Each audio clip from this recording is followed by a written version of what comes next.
Boa tarde, amigos. Para mim é uma grande alegria estar aqui mais uma vez. Gostaria de agradecer o convite merecido da casa, em nome de Geisa, estendendo aos trabalhadores deste santo lugar. Devemos o tema de hoje a Geisa, que também sugeriu que nós abordássemos. Deus nos ajude que seja uma abordagem à altura da expectativa de todos e do livro de Atos. Agradecer a presença de todos, encarnados e desencarnados, e, sobretudo, a presença da espiritualidade superior, que se mantém sempre atenta às nossas necessidades invisíveis, nos dando o ânimo necessário para que a gente possa perseverar nas nossas lutas. Quando Lucas anotou no livro de Atos, capítulo 17, esse trecho de uma palestra que Paulo fez aos atenienses, e a gente vai analisar os pormenores dessa abordagem, a gente percebe que essa noção de totalidade, de integralidade, de sentimento oceânico e de pertencimento nosso em relação a Deus, já está citada, inclusive no Evangelho, em outras paragens. Por exemplo, quando nós temos, na própria Epístola Paulina, que ele diz que nós somos membros do corpo do Cristo, ele já alude que nós participamos desse influxo divino. Geisa, nessa mensagem que nos abriu, falou também sobre a famosa passagem da diversidade dos carismas. Embora cada um de nós tenhamos a nossa particularidade, é o Espírito Divino que nos anima. Então vamos começar as nossas reflexões fazendo um paralelo de uma história de um famoso escritor húngaro que narrou certa vez uma história para tentar explicar a existência de Deus. Diz ele que no ventre de uma mãe havia 2 bebês, e um perguntou ao outro: "Você acredita em vida após o parto?" Ao que o segundo respondeu: "Mas é evidente que sim, deve haver algo após o parto. Aliás, penso particularmente que talvez nós estejamos aqui numa fase de preparação, justamente para que a gente se fortaleça para aquilo que virá mais tarde." E o primeiro respondeu: "Mas que tolice! Você acredita em qualquer coisa?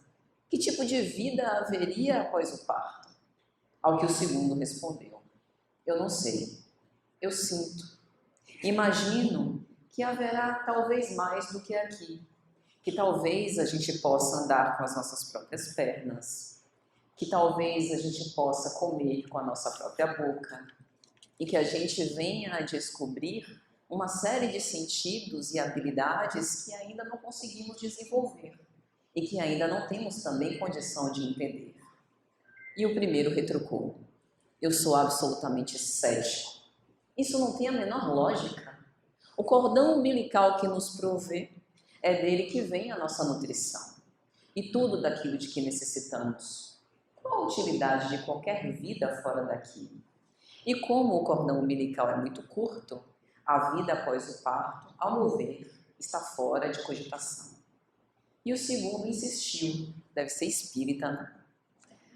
"Bom, eu acho que deve haver algo além, talvez diferente de tudo que a gente já viu.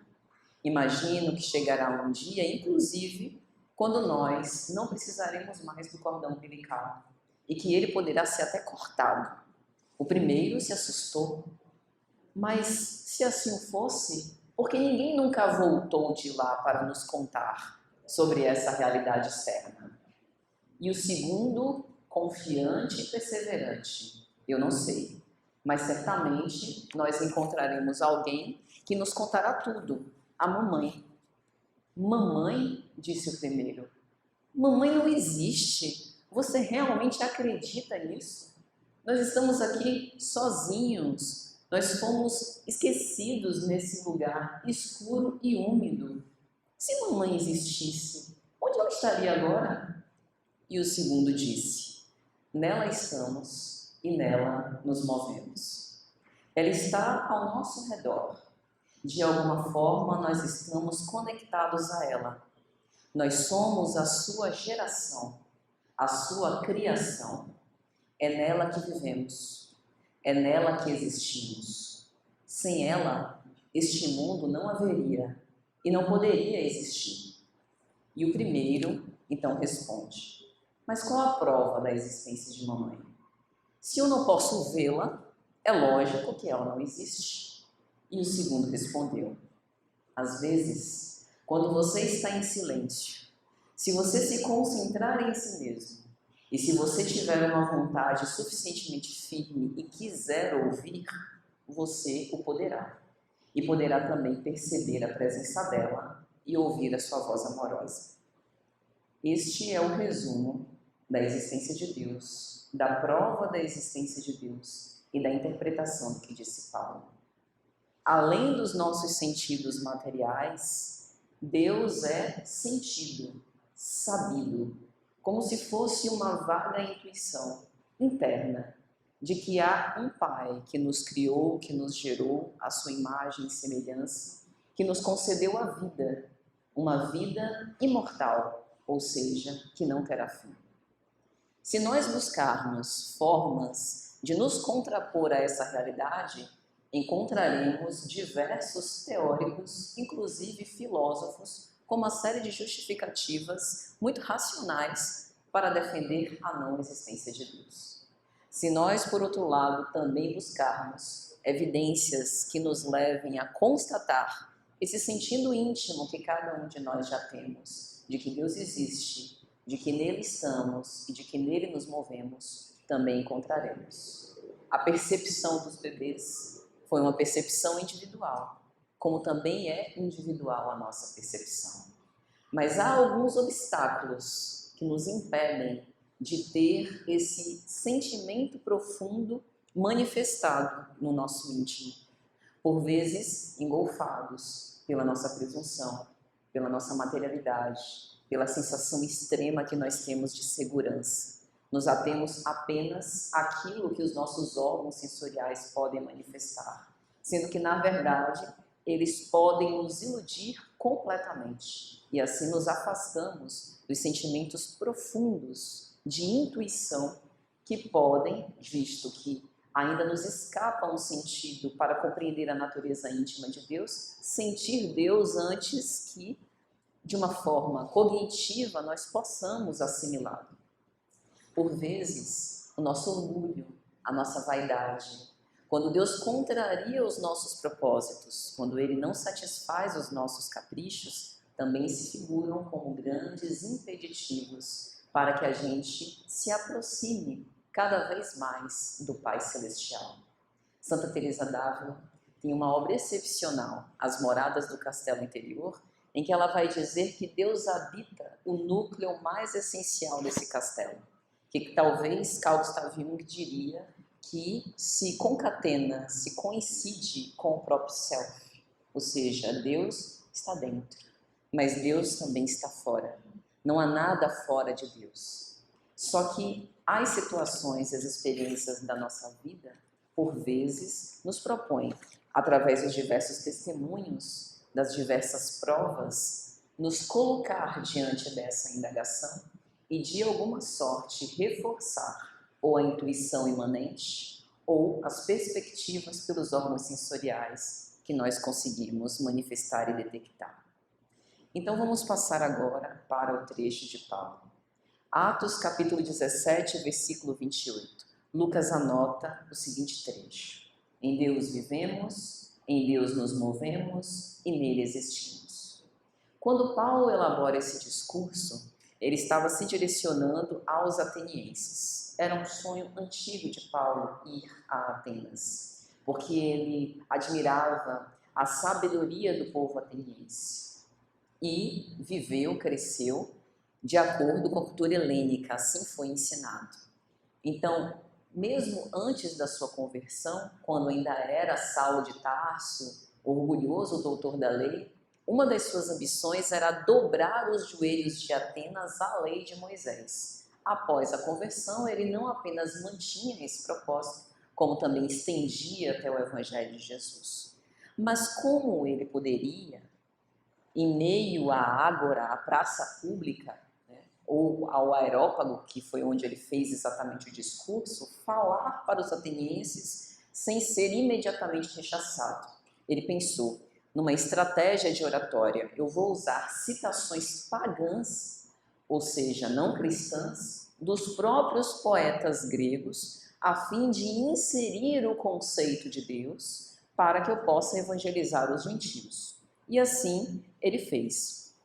Então, ele visita Atenas satisfazendo esse velho ideal e, como narra o Espírito Emmanuel na obra Paulo Estevão, pela psicografia de Chico Xavier, impressionado com a cultura helênica que ele recebera desde a sua terra natal em Tarso, ele desejava conhecer pessoalmente os monumentos gloriosos e procuraria ali, entre as assembleias mais cultas, aqueles para quem falaria tanto de Moisés quanto do Evangelho de Jesus, trazendo a concepção do verdadeiro sentido da vida e as noções da imortalidade. Então ele faz a viagem ao lado de alguns amigos que o deixam à porta de Atenas. E, ao adentrar, profundamente emocionado na praça pública, recorda dos nobres filósofos nascidos naquele berço e prepara o seu discurso. O discurso, e também está no capítulo 17 de Atos.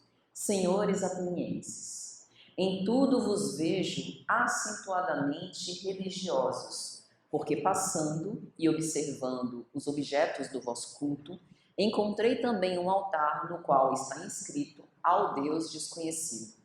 Parêntese. A cultura politeísta do povo grego cultivava também o culto a estátuas e outros objetos religiosos. Então, Paulo, também numa estratégia de oratória, didática, ao se aproximar do povo helênico, enaltece todas essas contribuições, que são contribuições ainda hoje estudadas na própria filosofia, em que a gente começa pela antiguidade clássica grega, estuda na mitologia, algumas escolas psicológicas, inclusive, fazem uso desses estudos, para que ele possa introduzir o conceito monoteísta do Deus único. Então, ele se aproveita dessa inscrição ao Deus desconhecido para tentar colocar-se como revelador da natureza divina. Então, continuando. Pois esse Deus que adorais sem conhecer é precisamente aquele que eu vos anuncio. O Deus que fez o mundo e tudo o que nele existe, sendo ele Senhor do céu e da terra, não habita em santuários feitos por mãos humanas. Mais um parêntese. Na palavra de Paulo, a gente observa não apenas a concepção da vida espiritual, antecipando em muito os conhecimentos espíritas. Então, quando a gente tem, por exemplo, a questão que define Deus em O Livro dos Espíritos, inteligência suprema, causa primária de todas as coisas, nós já vemos essa concepção íncita no discurso de Paulo, o colocando como o Pai celestial, como o Pai amoroso e, sobretudo, como o grande gerador de tudo quanto existe, de gênese material e de gênese espiritual. Aqui também nós vemos uma adesão do discurso de Paulo ao Antigo Testamento, quando o primeiro livro do Pentateuco, o mosaico, o livro de Gênesis, vai colocar a figura de Elohim como aquele que criou tudo quanto existe, do Fiat Lux, né? Deus quis e assim a luz se fez pelo seu verbo. O que nós espíritas, por exemplo, entendemos como a ação do pensamento divino por intermédio dos co-criadores do plano maior, os anjos, os espíritos puros, que agindo sob o influxo do pensamento de Deus, criaram tudo que há no céu e na terra. Mas Deus é único e soberano. Então Paulo introduz esse pensamento de uma forma muito sutil, sintética, mas ao mesmo tempo profunda, para dar a entender que o Deus que ele vinha apresentar não era o Deus do templo, não era o Deus com características antropomórficas, não era o Deus com paixões, movido por paixões humanas, como os deuses do Olimpo. Era uma figura superior e sublime. Então ele continua. Ele não é servido por mãos humanas, como se de alguma coisa precisasse, pois ele mesmo é quem a todos nós dá a vida, a respiração e tudo mais. Parêntese. Se nós fizermos um paralelo com o Sermão da Montanha, a gente vai perceber que nesse trecho especificamente Paulo introduz aquilo que o Cristo nos conta quando ele fala sobre o abandono à providência. Abandonai-vos à providência, olhai as aves dos céus, que não ajuntam em celeiros, olhai os lírios do campo, né? Como são bonitos, e nem Salomão em toda a sua glória se vestiu tão lindamente como um deles. Se o Pai Celestial os provê, que não fará por vós que sois seus filhos? Então, quando Paulo fala na sua abordagem que Deus a todos dá a vida, a respiração e tudo mais, recorda a fala do Cristo de que nós procurássemos primeiro o reino de Deus e tudo mais nos seria acrescentado.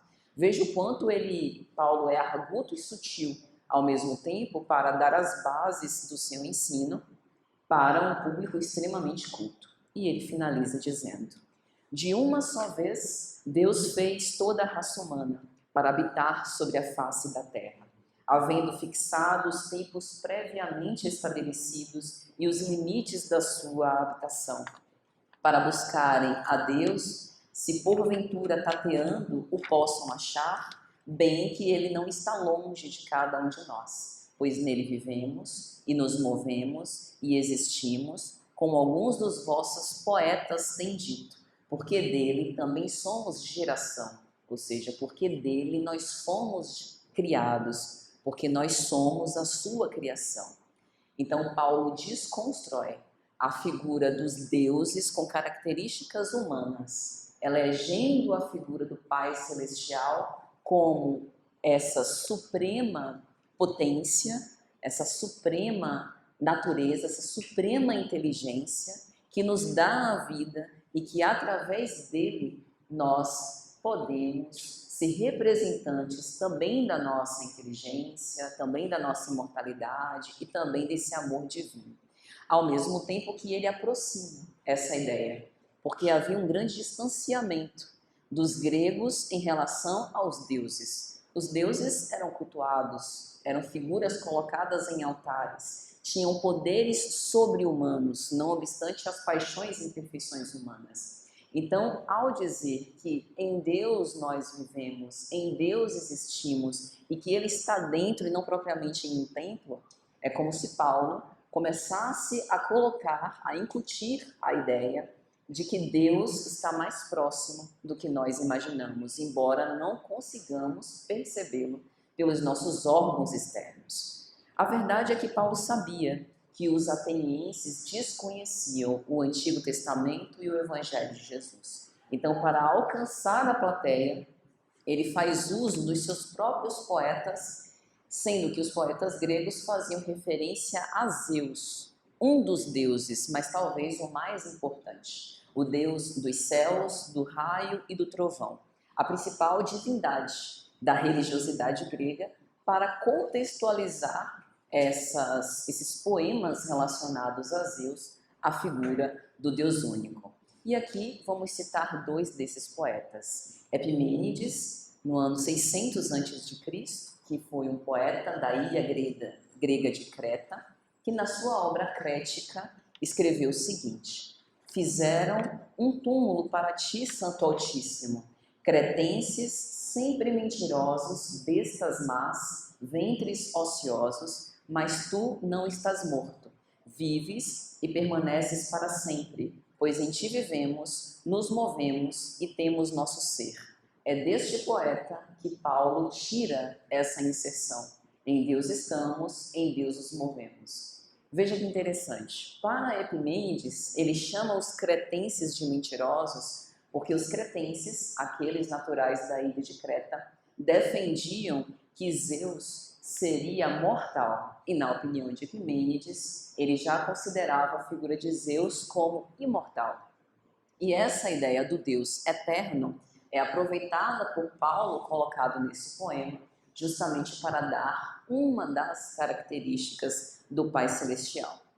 E de um outro poeta, Cleanto, um antigo filósofo estoico grego, do ano 331 a.C., que escreveu o hino a Zeus, mais glorioso dos imortais, de muitos nomes, todo-poderoso e para sempre, Zeus, soberano da natureza, e que guias com a tua mão tudo quanto existe, saudamos com louvores. Justo é que os mortais te invoquem em harmonia, pois somos a tua geração, somos a tua criação.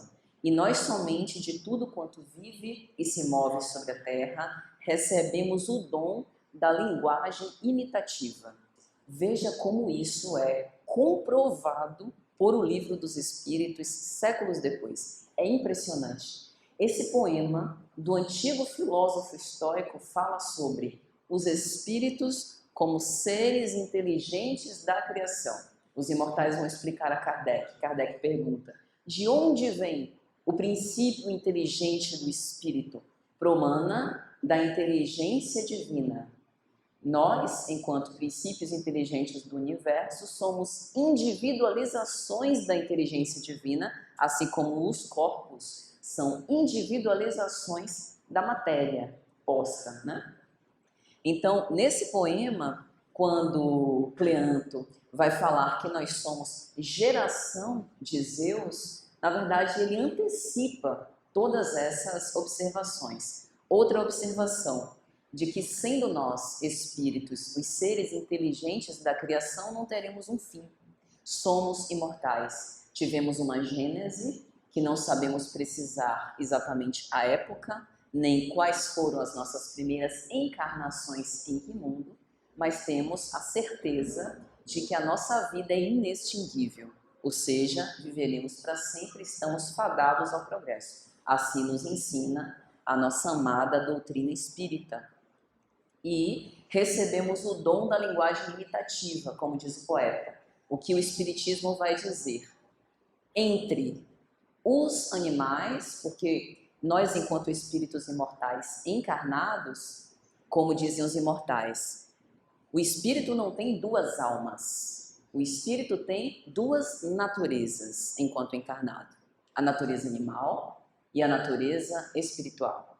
Pela natureza animal, se aproxima da vida de outros reinos, das sensações experimentadas por sua passagem de outros reinos. E por vezes o homem se rebaixa em seu orgulho, em seu egoísmo, em condições menores, inclusive, do que os instintos dos próprios animais. Pela natureza espiritual, aproxima-se de Deus. Porém, em comparação, por exemplo, com o reino animal, mais próximo do reino nominal, somente o homem tem consciência de si mesmo, não a individualidade, porque quando Kardec vai fazer algumas perguntas sobre os animais e o homem em O Livro dos Espíritos, os imortais vão inclusive responder que os animais têm uma individualização, têm uma inteligência ainda que limitada, têm uma liberdade limitada voltada para as ações da vida presente, mas não tem a consciência de si, nem o livre-arbítrio, nem planejamento reencarnatório, embora tenha uma espécie de alma menos sofisticada, por assim dizer, do que a alma humana, do que o espírito que nós somos. Então, quando o poeta fala que nós recebemos o dom da linguagem imitativa, pode ser considerado uma forma metafórica sobre a consciência humana, em primícias que vai sendo desenvolvida a partir das nossas experiências pela reencarnação.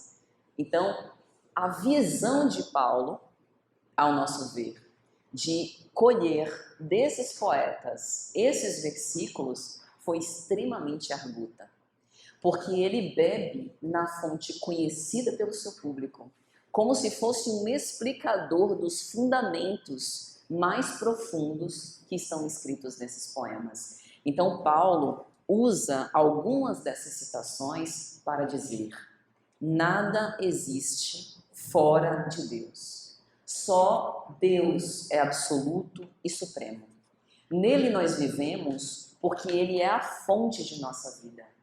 A nossa vida promana dele, o amor que sentimos promana dele, a paciência que conseguimos desenvolver promana dele, assim como todas as virtudes que haveremos um dia de desenvolver. Esse é outro aspecto que o Livro dos Espíritos também elucida. No homem, ou melhor, no espírito imortal, encontram-se em germe, como em crisálida, todos os potenciais iluminativos da alma humana. Isso significa que o nosso devir, estudado pelos filósofos, aquilo que nós haveremos de ser e de nos tornar um dia, o potencial anjo que nós haveremos de nos desenvolver e atingir esse patamar, já existe em germe em nós. E é pelo nosso trabalho, pelo desenvolvimento dessas potencialidades, por lidar e domar as nossas próprias imperfeições, que a gente vai se trabalhando e vai conseguindo desenvolver as condições necessárias para que essas sementes germinem, assim como a semente na terra. A semente que possui o genoma da planta, que já tem a árvore íncita dentro de uma semente diminuta, às vezes menor do que 1 milímetro, e que posta na terra em condições adequadas de clima, de adubo, de água, enfim, consegue germinar e se desenvolver. Então, nele nos movemos, ou seja, Deus sustenta o nosso viver.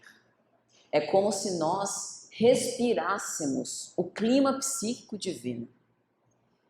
E pelo menos para mim, não sei para vocês, é tão difícil entender isso ainda. Porque quando nós analisamos, por exemplo, a nossa atual existência, uma existência complicada, num planeta de provas e expiações, que é uma bênção, um hospital, escola, convenhamos, extremamente bonito, em que a gente tem a oportunidade de desfrutar de infinitas belezas, em que ao lado de muita violência, insanidade, alienação, também tem muita fraternidade e solidariedade sendo feita, mas enquanto vivendo um clima psíquico da Terra, nós estamos imersos e nos acotovelando com diversas outras mentes tão atabalhoadas quanto nós. Então é difícil, por exemplo, parar 1 minuto que seja do nosso dia para, num ato de prece, nós elevarmos o nosso pensamento ao alto e nos conectarmos com a espiritualidade superior. Mas no momento em que, primeiro, a gente lembra de fazer isso, segundo, a gente encontra condições suficientes para se concentrar para fazer isso, a gente percebe um grande alívio. Naquele instante, respiramos o clima psíquico de Deus, que sempre esteve lá. Ou seja, é como se nós precisássemos desse esforço inaudito para sair dessa densidade em que por hora nós nos arrastamos para conseguir aspirar esse clima mais ameno, mais leve, porém sempre presente. É difícil de acreditar, mas é a mais pura verdade. E os exemplos não faltam, porque os pequenos milagres estão acontecendo no nosso dia a dia e por vezes a gente não tem a capacidade de percebê-los. Os livramentos, os acidentes de percurso evitados, as facilidades que a gente vê durante o caminho, os sireneus que de uma forma improvisada nos ajudam sem que a gente nem tenha cogitado pedir para Deus qualquer tipo de auxílio. As oportunidades que surgem, os caminhos abertos que a gente tem numa oportunidade profissional, num relacionamento amoroso, no trabalho na casa espírita, dentro de casa. Por vezes uma ideia que, se não resolve, aclara o nosso discernimento em relação a um problema que tem nos consumido por vezes dias e semanas. Deus está em todas essas experiências. Por isso ele sustenta o nosso viver. A gente não está falando aqui de um viver da correria do dia a dia, porque por vezes são as necessidades mais prementes em relação às quais a gente precisa lutar, mas a gente não está pensando nas concepções espirituais, naquilo que por vezes para nós, numa vida do corpo, é um tremendo sofrimento, mas do ponto de vista espiritual nos fará avançar muitos saltos. Exemplo, uma enfermidade dolorosa. Por vezes, uma enfermidade dolorosa já é o processo de cura do espírito. Porém, qualquer um de nós não poderá deixar de admitir que é extremamente desprazeroso e desconfortável. Nos coloca diante de uma série de indagações. do sentido daquela experiência para a minha vida, de quanto aquela experiência vai mudar, se eu vou ter os recursos necessários para conseguir atravessá-la de uma forma minimamente digna, se eu vou ter ajuda e apoio para poder suportar todas essas dores e o que eu posso fazer para aliviar esse tipo de sofrimento. Então, dizer que em Deus nos movemos é dizer que nem sempre nós teremos as condições que merecemos, porque talvez mereceríamos condições muito menos apropriadas e compatíveis com as nossas experiências, mas sempre teremos as condições que precisamos para os desafios que precisaremos vencer. Dizer que em Deus nós existimos é dizer que a nossa existência é dele totalmente independente, só dele, de mais ninguém. E aí quando a gente olha certas obsessões, encarnado, viu? Porque pulula hoje, principalmente dentro das relações amorosas, em que eu me agrilhoo em relação ao outro e o torno escravo dos meus caprichos. Tento estender o meu poder sobre as suas decisões, controlar as suas ações. A existência do outro não depende da minha abordagem, nem o contrário. A nossa existência depende somente da presença divina. Ele é quem concedeu a vida. No máximo, os nossos pais, e devemos a eles, independente do que fizeram ou de como agiram na sua maternidade e paternidade, a nossa extrema e eterna gratidão, funcionaram como co-criadores do envoltório material extremamente necessário para as nossas lutas, para que nós tenhamos as experiências na vida presente, mas a nossa vida depende apenas do Pai Celestial. O universo não fez a si mesmo, também é uma das consequências disso que Paulo disse. O universo teve uma gênese e teve um autor. Por isso, a existência de Deus é um dos pilares do Espiritismo, ao lado da pluralidade dos mundos habitados, da imortalidade da alma, da comunicabilidade entre os espíritos e também da reencarnação. E a maior prova da existência de Deus é uma simples constatação. Olhe para tudo que foi criado em a natureza. Com toda a ciência e tecnologia, o homem é capaz de reproduzir qualquer uma dessas maravilhas? Não. Então quem fez? Uma inteligência suprema. Deus está provado. Deus criou o universo pela sua vontade. O Antigo Testamento fala que Deus o criou pelo seu verbo. E o espaço se converteu nesse imenso laboratório de Deus que recebe o concurso de outros espíritos alcançados à perfeição que conseguem ser como médiuns de Deus, ou seja, receberem esse influxo divino e participarem como esses co-criadores. No espaço, o pensamento divino se espraia, mas jamais se divide. E Deus renova os mundos, como também renova os seres vivos. Manifesta a sua presença através das leis de harmonia. Então, se nós não estamos em colapso, devemos isso ao Pai Celestial. Se a lei de progresso é uma das leis morais íncitas em O Livro dos Espíritos, significa que o pensamento divino assim o quis. E é justamente por isso que a evolução é uma de suas leis. E nós, como espíritos, somos os seres inteligentes da criação. Vocês já pararam para pensar sobre isso? Nós somos o plano A de Deus. O melhor plano, não tem outro. Rascunhos, se melhorando. Simples e ignorantes, tendo as experiências. O Espírito Emmanuel, na obra do Consolador, vai dizer que Jesus, como modelo dessa experiência humana, já tendo passado por todos os processos da experiência humana e tendo tornado-se perfeito, ascendeu em linha reta para Deus. Mas a maioria de nós, ao passar pela feira da ignorância, comete alguns equívocos e imperfeições. E por conta desse uso do livre-arbítrio, nós vamos ensaiando tomar posições e decisões cada vez melhores. Não tem problema. Deus concede bastas experiências, quantas forem necessárias, para que a gente consiga se afinar com a sua lei. Se a gente se afastar, ele não tem pressa. Uma hora a gente volta. A paciência, de fato, é divina. E Ele nos aguarda não com julgamentos. Tá vendo que eu te falei? Eu avisei que não era para fazer desse jeito e você fez, quebrou a cara, toma aí. Como às vezes nós, como pais e mães, incorremos no equívoco de dizer aos nossos filhos. Não. Ele aguarda o retorno de braços abertos.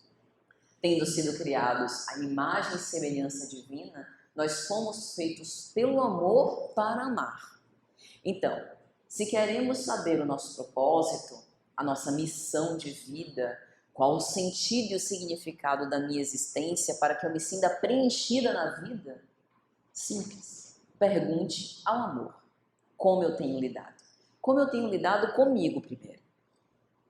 Será que eu subestimo as minhas próprias capacidades? Continuo me achando não merecedora das benfeitorias que são feitas? Quando a pessoa me trata bem, às vezes quando alguém responde de uma forma agressiva, é porque no fundo a motivação inconsciente é: não mereço ser bem tratado. Por incrível que pareça. Veja o quanto esse pensamento de autodepreciação, por vezes, também pode nos ocorrer. É só a gente parar e escutar esses pensamentos disfuncionais que, por vezes, andam passeando e hoje são muito chamados de ansiedade. Esses conflitos vão sendo postos na nossa existência justamente para serem trabalhados. O nosso objetivo não é outro senão desenvolver essa aceitação do ponto em que nós conseguimos alcançar. Todos nós aqui gostaríamos de ser muito melhores do que já somos. Com frequência, hoje em sério, as pessoas me dizem: nossa, Patrícia, eu queria ter a sua paciência. E eu sempre repito: eu também. Eu queria ter a paciência que eu demonstro ter na vida real. Vai conviver. É só aparência. Aí a pessoa dá risada, mas é verdade. Quem sabe de nós somos nós mesmos. E que bom que pelo menos controla um pouco, né, esse espírito belicoso que ainda está aqui dentro.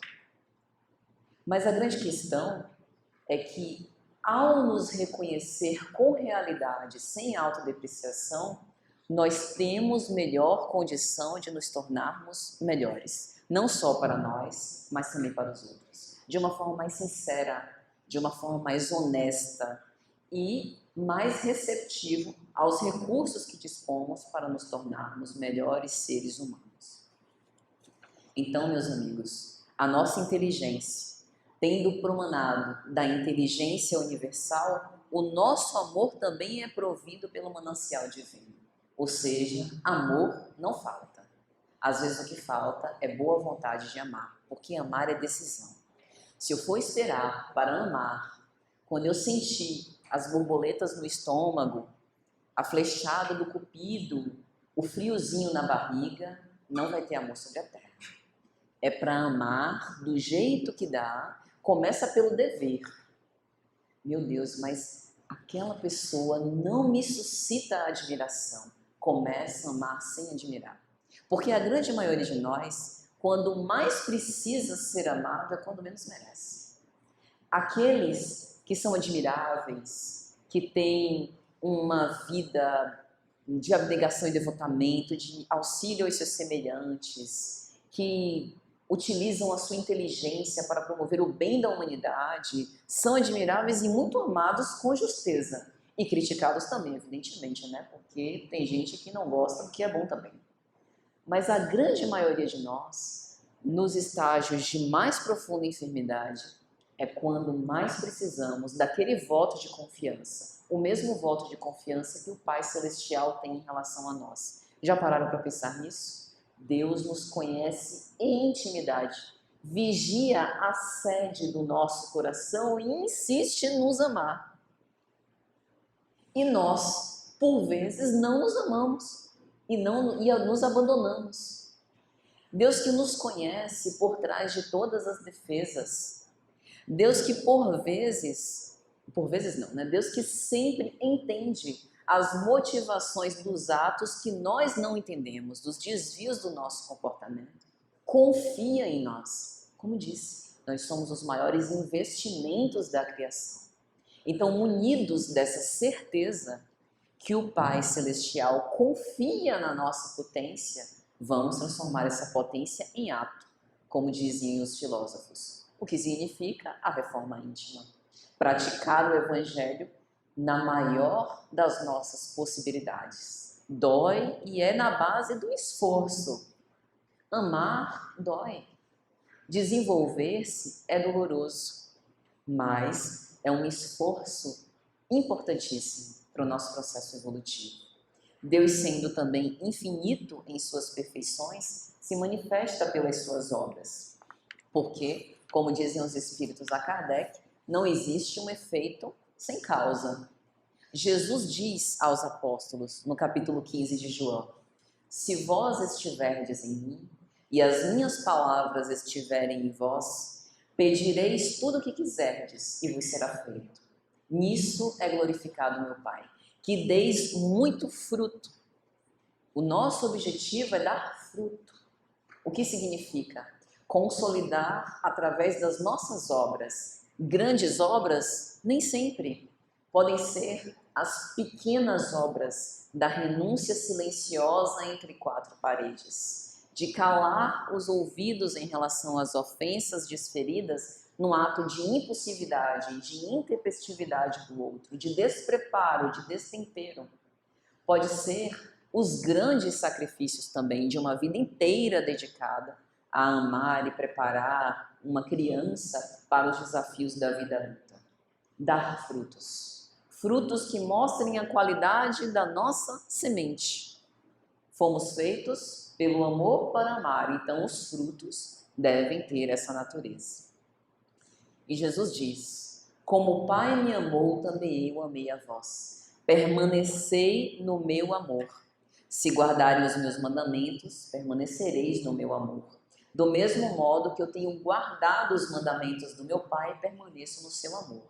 Guardar os mandamentos não é pegar a Bíblia, fechar e guardar na gaveta. É guardar no coração. Guardar os mandamentos como o guardador, o sentinela, o vigilante que está atento aos mandamentos, como o vigilante que está atento às regras, ao movimento da rua, a tudo que acontece para agir com mais proveito. Agir no amor com mais proveito. Então, meus amigos, para concluir, que nós possamos guardar e deixar reverberar essas reflexões sobre a constatação de que Deus está em tudo, principalmente dentro de nós, para que a gente abandone, pelo menos naquele instante em que a gente se interde no nosso quarto, para fazer a nossa prece, para que a gente possa passar em revista o nosso dia, para se confessar ao Pai, porque Ele já está aqui, do lado de dentro e também do lado de fora. Então, todas as nossas ações reverberam no Pai Celestial e o seu influxo luminoso também em nós, mas para isso há uma questão de sintonia que precisa ser trabalhada de dentro para fora. Se nós quisermos, assim como os bebês, poderemos sentir a presença do Pai Celestial em nossas vidas. Na obra Parnaso de Além Túmulo, pela psicografia de Chico Xavier, há um poema intitulado Ato de Contrição. Contrição é um sentimento pungente de arrependimento pelos nossos pecados, imperfeições, ofensas a Deus. É de autoria de Souza Caldas. E ele diz assim: a vós, Senhor, meu Deus de amor, minha alma implora a salvação. Meu Pai, bem sei que mal andei, buscando o erro e a imperfeição. Assim pequei, na treva errei, e jus eu fiz a expiação. Vós sois, porém, farol do bem, ouvi dos céus minha oração. Sois vós a luz, e junto à cruz do meu sofrer quero perdão, perdão que traz sossego e paz ao meu viver na provação. Suplico-o a vós, na dor atroz, amarga e rude da contrição. Dai ao meu ser, aflito ao ver o seu pecado, a redenção. E hei de poder, feliz vencer, do mal cruel, o atroz dragão. Que Deus nos sustente com a sua bondade e misericórdia e nos envolva na sua santa e divina paz. Muito obrigada.